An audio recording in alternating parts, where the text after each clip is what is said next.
రాష్ట్ర బీజేపీకి కొత్త చీఫ్ కిషన్ రెడ్డిని కేబినెట్లోకి తీసుకోవడంతో త్వరలో నియామకం.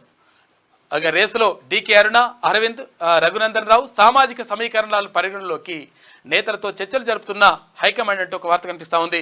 భారతీయ జనతా పార్టీ రాష్ట్ర అధ్యక్షులుగా అంటే గతంలో బండి సంజయ్ పనిచేసినాడు, తర్వాత ఇప్పుడు మన కిషన్ రెడ్డి పనిచేసిన తర్వాత ఇప్పుడు ఆయన కేంద్ర మంత్రి పదవి రావడంతో రెండు పదవులు ఉండకూడదు కాబట్టి అక్కడ రాష్ట్ర భారతీయ జనతా పార్టీ అధ్యక్ష బాధ్యతలను వేరే వాళ్ళకి అప్పగించే అవకాశం ఉందని చెప్పేసి ఒక వార్త కనిపిస్తూ ఉంది.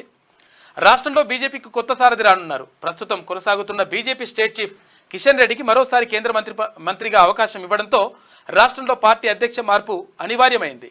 ఇప్పటికే పార్టీ హైకమాండ్ కూడా ఈ మేరకు చర్చలు ప్రారంభించింది. కాగా రాష్ట్ర అధ్యక్ష పదవి కోసం పలువురు నేతలు జోరుగా ప్రయత్నాలు చేస్తూ ఉన్నారు. ఇక్కడ డీకే అరుణ ఉంది, ధర్మపురి అరవింద్ ఉన్నారు, తర్వాత రఘునందన్ రావు ఉన్నాడు, అటు ఈటల రాజేందర్ ఉన్నారు. మరి ఎవరికి దక్కుతుంది అనే దానిపైన మరి ఉత్కంఠ నెలకొని చూడాలి ఎవరికి దక్కుతుందో.